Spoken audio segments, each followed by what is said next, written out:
I have a few. I work here, usually a lot of times at night, and actually the latest was last Friday night, about 11 o'clock. I was in here by myself in this room, and a loud crash came from above me in the theater, like really loud. And I went up there and checked. I thought a piece of the set fell, but if it had fallen on the stage, it wouldn't have made that noise. But I went up there, there wasn't anything in the place at all. And down in the old jail cells in the basement, sometimes they get, when we open them up to show people in the old jail cells. And the worst to hear that I found is about 3 o'clock in the morning. I was in here by myself, usually singing and humming because you're by yourself, making some noise.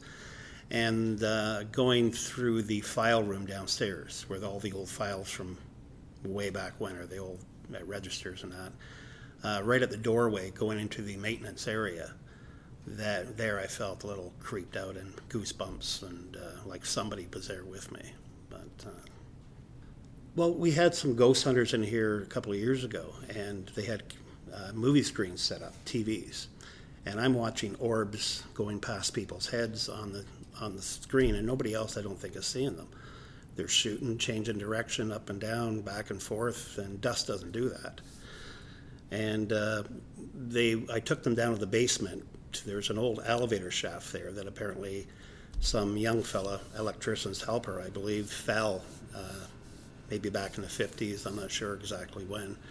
And he was there for about 4 days and had a compound fracture and bled out and passed away. And down there they had a machine that had like a busy squelching noise, and they would ask a question, the squelching would stop, and the answer would come. Like, how old are you? 17. He said his name, and I'm listening to all this, and I've heard these stories before. Well, you know, little hairs on my neck are standing up, and everybody just wondering what went on. But I've heard these stories, and that was the exact same answers that I've heard about this. But you can actually hear his voice, and I try to open some doors sometime with a key, and getting really mad because the key's not working. And then I say, just let me open the door, and right away the door unlocks. I mean, not by itself, but I mean, if the key works, and I open the door and go through. And a few of those are down in the basement, down where the old jail cells were in the police station.